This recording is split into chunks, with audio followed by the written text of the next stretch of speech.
ঠিক আছে, চলুন একদম সরাসরি মূল আলোচনায় ঢুকে পড়ি। আজকের এই এক্সপ্লেনারে আমরা সিরাজগঞ্জ বগুড়া রেললাইন প্রকল্পের দারুণ কিছু তথ্য ও উপাত্ত বিশ্লেষণ করতে যাচ্ছি। সম্ভাব্য জুন মাসেই এর কাজ শুরু হতে পারে। আমাদের হাতে থাকা উৎস উপাদানগুলো ঘাটলে একটা ব্যাপার পরিষ্কার বোঝা যায়, কিভাবে কেবল একটি মাত্র অবকাঠামো একটা বিশাল ভৌগোলিক অঞ্চলের পুরো চেহারাটাই পাল্টে দিতে পারে।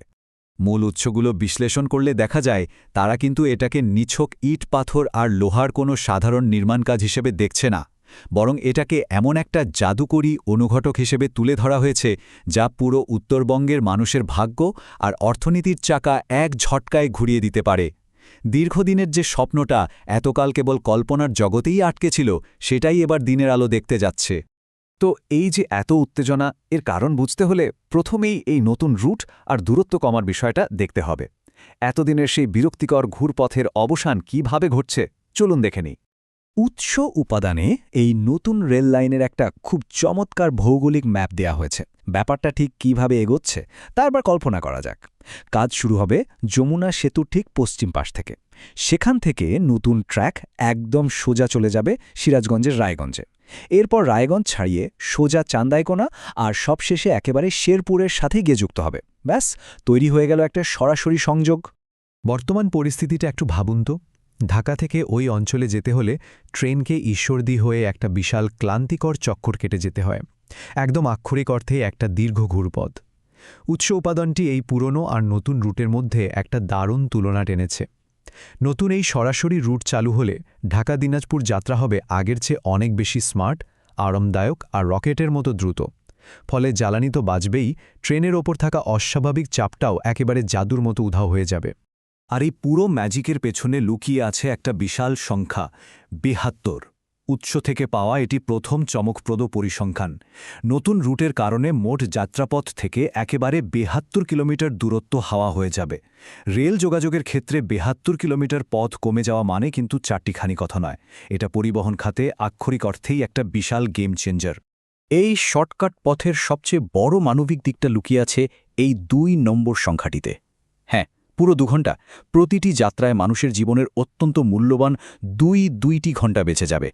যাতায়াতের ক্ষেত্রে এতখানি সময় বাঁচার মানে হল পথে ক্লান্তি কমবে এবং নিজের কাজ বা পরিবারের জন্য অনেকটা বাড়তি সময় পাওয়া যাবে। এবার একটু চোখ ফেরানো যাক দৈনন্দিন জীবনের দিকে। এই বদলে যাওয়া দূরত্বের মানে হল উত্তরের মানুষ এখন ঢাকার আরও অনেক কাছাকাছি। উৎস বলছে এই একটা রেল লাইন সাধারণ মানুষের প্রতিদিনকার জরুরি প্রয়োজন মেটাতে একদম জাদুর কাঠির মতো কাজ করবে। ঢাকায় জরুরি দরকার, এখন আরও দ্রুত পৌঁছানো সম্ভব। ব্যবসার কোনো মিটিং বা লেনদেন আছে, দীর্ঘ সময়ে রাস্তায় নষ্ট করার আর কোনো দরকার নেই। আর সবচেয়ে স্পর্শকাতর যে বিষয়টা, চিকিৎসা। উন্নত চিকিৎসার জন্য যাদের ঢাকায় আসতে হয় তারা এখন অনেক দ্রুত আর নিরাপদে হাসপাতালে পৌঁছাতে পারবেন। মূল লেখার একটা দারুণ উক্তি এখানে ধার করতেই হচ্ছে, আজ বের হয়ে আজই কাজ শেষ। এটা শুধু একটা লাইন নয়, এটা আক্ষরিক অর্থেই নতুন এক স্বাধীনতার ডাক। সকালে বাড়ি থেকে বের হয়ে ঢাকায় কাজ বা চিকিৎসা সেরে আবার সেই রাতেই নিজের বিছানায় এসে ঘুমানো। একসময় যেটা একেবারে আকাশকুসুম কল্পনা ছিল, সেটাই এখন নিত্যদিনের ব্যাপার হতে চলেছে। তো সবচেয়ে গুরুত্বপূর্ণ পয়েন্টটাতে এবার আসা যাক, আর সেটা হলো অর্থনৈতিক বিপ্লব এবং একটি বিশাল আঞ্চলিক রূপান্তর। উৎসগুলো এই পুরো প্রক্রিয়ার একটা চেইন রিয়াকশন বা ধারাবাহিক প্রভাব খুব চমৎকারভাবে ভেঙে দেখিয়েছে। চিন্তা করে দেখুন, দিনাজপুর বা উত্তরের কৃষকদের উৎপাদিত ধান, আলু বা একেবারে সতেজ সবজি এখন চোখের পলকে ঢাকার বাজারে চলে আসবে। দূরত্ব কমার কারণে পরিবহন খরচও যাবে কমে, যার সোজা মানে হল কৃষকের পকেটে আরও বেশি লাভ।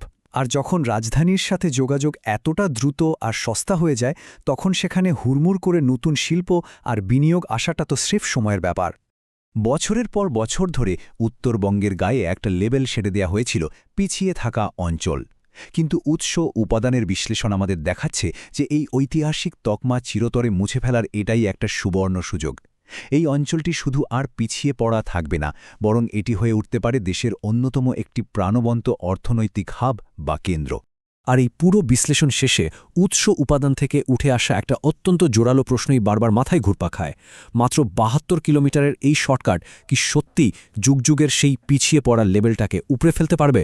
দেশের পরবর্তী সবচেয়ে শক্তিশালী অর্থনৈতিক হাব হিসেবে কি সত্যি উত্তরবঙ্গ আত্মপ্রকাশ করতে যাচ্ছে?